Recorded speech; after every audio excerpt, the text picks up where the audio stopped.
Hi, today in our storytelling conversation, someone had we had an extensive conversation yesterday. Someone engaged me on the River State crisis, and after listening to him and other views, that's been expressed in different discussions and on the television. I Nigerians we are very very nice nice people. I'll use the word nice, but what I actually mean, we're very funny people. We just is it amnesia, or we just like to play to the gallery or beat around the bush. Just Nigeria is a very interesting country, right? So I shared a perspective with my friend, and he was like, wow, that's like a helicopter view of the whole challenge. Since this this democratic dispensation, since 1999 to date, the vault of river states has been available to all kinds of scavengers, all kinds of crisis merchants, all kinds of political gladiators. If you remember, when revered elder statesman Dr. Peter Dudley was governor, he at some point wanted to become president, and he went around the country taking titles, delivering speeches, and donating a lot of money across Nigeria, as though Rivers didn't have much of its own problem, right? So that didn't work. He didn't even get a vice presidential slot. There was this rumor then that Obasanjo fingered him again as part of those who were fighting the Tottenham stuff, right? So when he was leaving, they had the issue of succession crisis, between Omehe and Amechi, right? So Amechi showed up, and towards in his second tenure, again, River State was thrown into crisis, and the vote of the state, the resources of the state was also made available to crisis merchants, scavengers, political gladiators. In fact, it's reputed that Amechi practically funded Buhari's 2014-2015 campaign, then election. He was DG. He spent a lot of money in that for that presidency to be realized. Then we came to this time of our brother Wike, and again, in fact, from day one, they used to call him ATM of Africa. Wike, also River State Vault, was also available to all kinds of people, and then he also indicated interest. He wanted to run for presidency. He went around the whole place. Wike may have spent more money for that presidential bid than even the man who eventually got the tickets. He spent a lot of money. He went around the country. Then he brought, in the build-up, again, he brought his man, someone he has built from almost ground zero to become the governor. So why I laid this foundation is that so River State is not new to because what I noticed, the conversation people are missing essentially is how the Rivers people are suffering and have allowed themselves and their resources to become available to all kinds of people, right? Because now that Fubara has gone to APC with all the crisis merchants and all those stakeholders and all the kind of people, and Wike is spending, Fubara is spending, and bulk of that money is not being spent in rivers or on rivers people or in the state for developmental purposes. We know how Nigerian politics is structured and all the how characters who occupy prime Nigerian political space operates. I used to have a friend who said, well, as a politician, I don't drink blood. I'm not a witch wizard. I drink money. Money is the tonic, right? So that's something to think about. But then we now delve into what is happening in River State. Fubara had no chance at all of even being a House of Assembly member, or any other, even deputy governor, until Wike, propped him up, right? I used to work with a boss who was very close. He's very close to Wike, so I kind of had an insight into what was happening. Wike was effectively in control of the whole structure system that produced both PDP candidate and eventually Fubara as governor. I understood that he bought 12 governorship forms. I don't know how true that is. Even Tele Ekuru, who bought his own form, was actually forced, by Wike to return it and get his money back. And all his gladiators at the time, his choir members, Arsenal Paradem and all of them, that's wanted to be governor, they all sign an agreement with him that once somebody is chosen, they will all support each other. And according to him, he kept pushing, negotiating, and all that. But I'm sure that Enrique already knew from the one who he wanted to make the governor, right? So from campaign, from everything, party, everything, spending money, fighting to make Fubara the governor of Rivers State.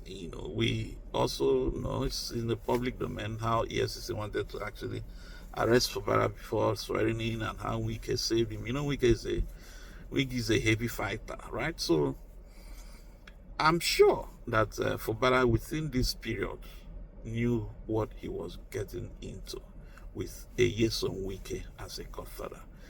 This is somebody who worked with as director of finance and accountant general. You know how he operates. You know how his modus operandi. You know his temperament. You know everything about this guy, and and you accepted to be his successor and godson. You know how Wike can fight. I like what Farisha told the governor during one of the parties they had in Port Harcourt. He said, this Wike, don't look for his trouble. Wike is, my first encounter with Yeson Wike, not just, it wasn't really an encounter. I used to work with JAMB. So because I was a bit instrumental to the JAMB office that is in Umuahia when Ochendo was governor, Ochendo was very helpful to us. He gave us land through his commissioner for lands, Ugo Bende, my man, P. Simba. And I was from Abia, so, having been close to registrar at some point. So we worked with Ochendo, and then the JAMB office was constructed. So back to this.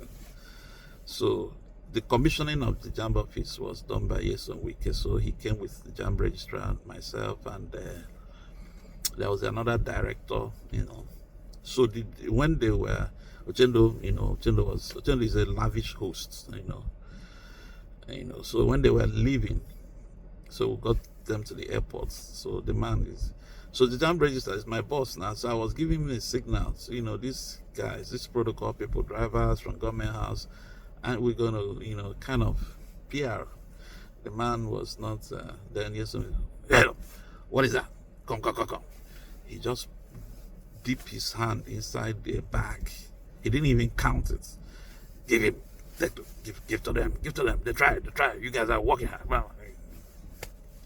So if he wants to do something, he does. That's the way he does. He dips his hand inside the bag and does packs a lot of money. And I just hand it over to these guys, right? So that's how he fights to, he wants to do something, he does it with all his mind, right? So Fubara knew this and accepted to be his successor and godson.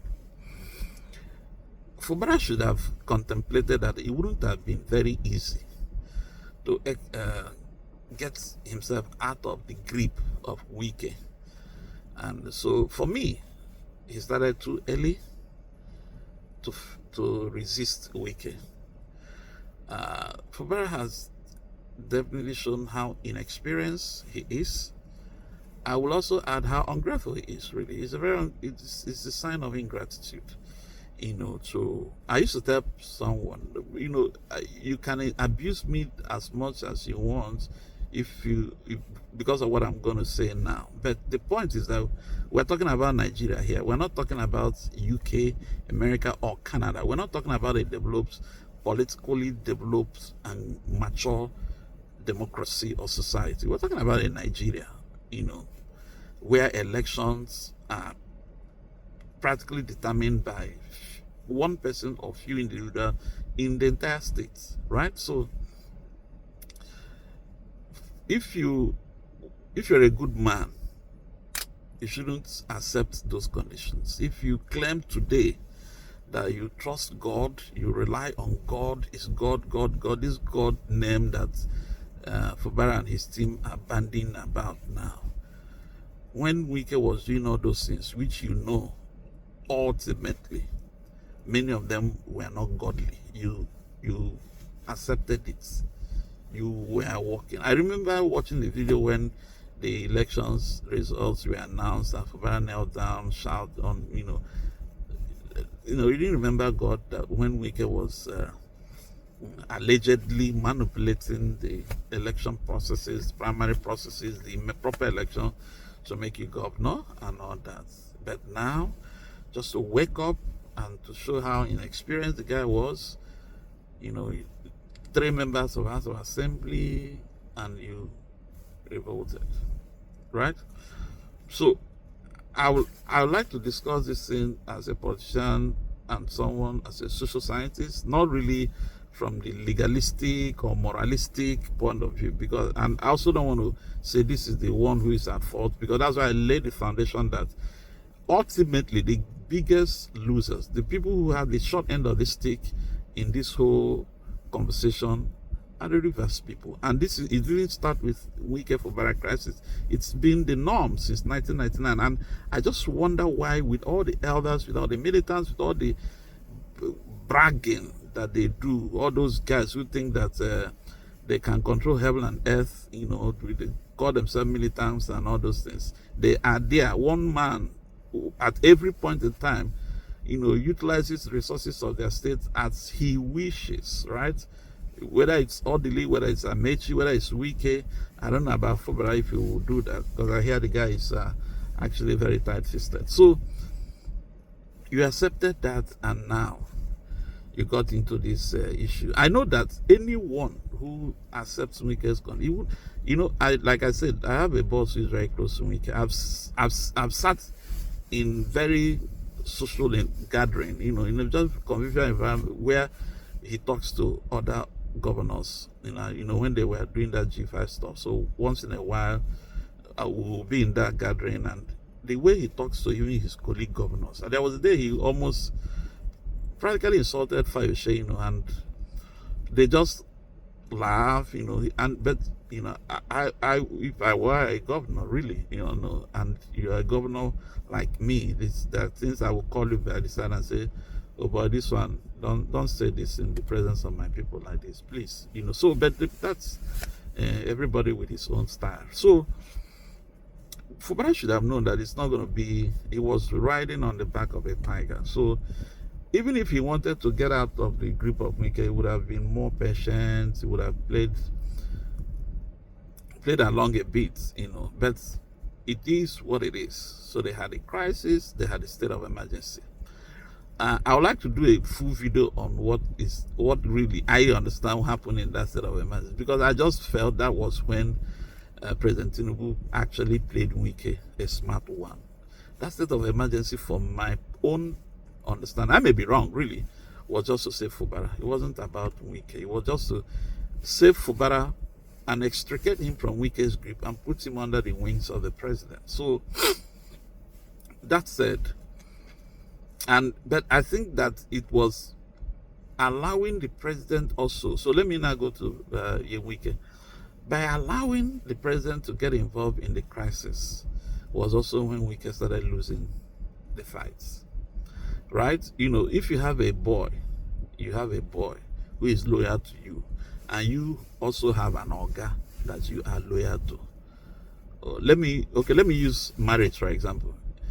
If you and your wife cannot resolve your problem, and you have maybe a pastor or somebody senior, a political leader, who you now need to go and report your wife, and he will call both of you and try to make peace. That's the day you lost your leadership, your power, authority as a man, as a leader. Because now, if there is any escalation of the crisis, the boy will not come back to you. You go to the big organ and say, "Okay, you see this thing you settled the other day. This man has started again. Oh, you see this man. That's what I was saying that day. That's this. You see, and so you have definitely lost it." So that was, if by allowing President Tinubu and all his people to get involved in the reverse crisis, that was when I knew that Nyesom Wike lost it a bit. And now that is where I start thinking that, well, some kind of wisdom would have prevailed. Because for me, what immediately that happened, you would just switch to gear 2, and which is underground movement. Just leave the guy. Another election cycle will come. Fubara doesn't seem to me like someone who have the muscle to fight like Wike on election day, depending on who has system support, because that's how you win election in Nigeria. So by trying to, so Wike went overdrive, and that's now how Fubara is gaining all the kind of sympathy, support that he's getting everywhere. And of course, the smartest move Fubara made was to now get into APC, without Wike, because the constitution of APC indicates that the governor is the leader of the party, and Wike we find it very difficult to join APC and have Fubara as his leader. And again, what he's doing for President Tinubu is to destroy PDP, to just decimate PDP and leave PDP comatose. I'll talk about what the real plan for PDP in another video, which hadn't worked as they had planned it, because they maybe, let me just get it, they thought Atiku and Obi and all those people will be in PDP struggling that party with them till 2027. But these guys just played them and just left the carcass of the parties for them. So now, what I expected was for a smart political Wike mathematician to say, well, this one is one political business gone bad. This one is gone bad. In business, you won't make profit all the time. So this one has gone bad, and let me recalibrate, since I still have majority of the House of Assembly members, is to ensure that they deliver effectively, they make them popular, and start building, and make sure that the governor, because if after 3 years the governor, I was listening to a TV program the other day, and somebody said, oh, all these years the governor cannot get some House of Assembly members, and these are people who are talking about a good governance. What do you mean by governor getting some House of Assembly members? For him to pay them money to join his side, and he's still the one on TV talking about good governance? You see, Nigeria is a very funny, hypocritical country, right? So Wike, as it is now, again, there's this another side to the story. It's still a rumor, it's still not in the public space, that Nyesom Wike tried to make incursion into Imo State. by requesting that his man, that he's using in PDP, be given a APC ticket to become governor. And Hope is a terrible. Hope is a very serious human being. I just like Hope was a solid man. I don't, I'm not moralizing, but these guys are not very, very tough people to deal with. So I think I understand that Hope couldn't stomach that. It felt very, very insulted, and said, okay, you want to bring fire here, let me take the fire to your backyard. And so that's actually what is giving Fubara the courage to, So the whole thing will still, they need to return to the table, right? Because now Fubara is in APC, it's going to be difficult for him to lose system support. Because now, with someone like Hope, chairman of Progressive Governors Forum, and the way he has managed himself and that position, the way he has galvanized that office, and knowing that Hope is in his second term, he's not going to seek re-election. Hope is very important to Asiwaju now. With his influence amongst the governors, he's the one who is, if any governor has problem, he will go and, mediates between the governor and the president and all that, And so president is a system man, he's a team builder, so he doesn't like losing his men, So Wike is almost seen more like an outsider. And he had played his politics to such a very embarrassing situation that, he is more of a liability to the president than is even an advantage. Because even the PDP, for which he was required to be on board to get all the system support to destroy, PDP is not in the equation anymore, right? So, unfortunately, even though, if you ask me, PDP is the most organic, rooted, grassroots party in Nigeria. But, elite selfishness, elite ego, kind of destroyed the party, So, in this our story, because a lot of angles are coming, and as people listen, they say, "Oh, you didn't talk about. I'd like you to talk more about it." So, I'm going to be talking more about some of this. I'll talk about how PDP was destroyed, Atiku's role in destroying PDP, and all the stuff like that. So, what it requires now is for these guys, for the sake of Rivers people, I would expect a situation where Rivers elders will call the bluff of the president, call the bluff of Fubara, call the bluff of Wike, and say we need to retrieve our state. I don't know why we don't have courageous leaders and politicians in Nigeria. In most states, once somebody becomes the governor of the state, he becomes the biggest boy. He becomes almost like a demigod. Even people that you think should really stand up to him will be kowtowing to him, cap in hand and all that. I saw this a lot. I worked very closely with a governor, so there were people that I saw and the kind of conversation they were having with the governor, I felt terribly ashamed of for them. They're very embarrassed. People who think that I used to work in National Assembly, so during the third term debacle, Senator Nuhu Aliyu told Senator Mantu, the problem with you, and I quote him, if you don't know how to manage poverty with dignity. So people, you think that we could manage their circumstances with dignity, that once they appear in front of a governor, they start acting childishly. So even president, and these are people whose tenure is, you already know that give and take 8 years, this guy will be out of office. Today, Obasanjo is running around the whole world trying to attend every event, dance, and do all kinds of things just to stay relevant.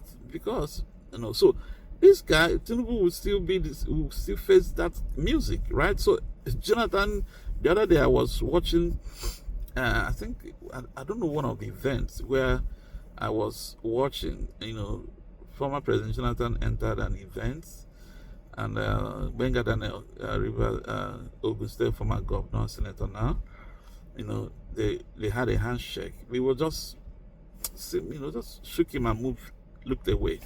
And I was telling the person I was watching, I said, wow, this life is really something else. So just imagine that when he was president and this guy was governor, if he wants to shake him, he will, bow two hands and or pay full attention. But just shook him and just moved away. And I said, so this is something we need to learn.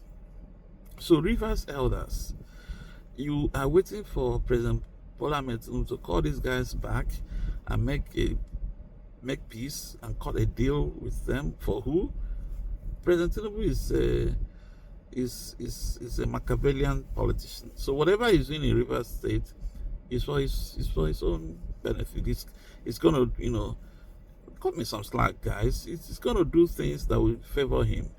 As of today, Wike and Fubara are effective pawns on President Tinubu's political chess board in Nigeria. So whether they like it or whether they don't like it, that is the fact. There is no way they can. So for me, Wike it's time to pull the brakes. Reassess. You need to be sure that you're getting wise counsel. I see all the choir masters or choir members around you. You're the choir master. I see they are just chorusing with you. They won't tell you the facts.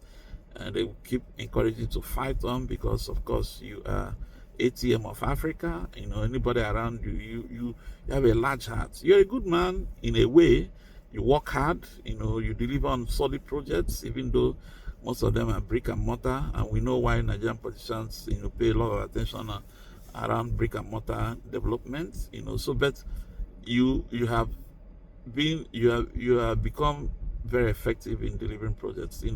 Even as Minister of FCT, nobody can take away the facts that Wike has, brought some life, some zest to that office in terms of, changing the infrastructural landscape of Abuja, right? So, but on this political battle, just do some assessment. Are you winning or are you losing?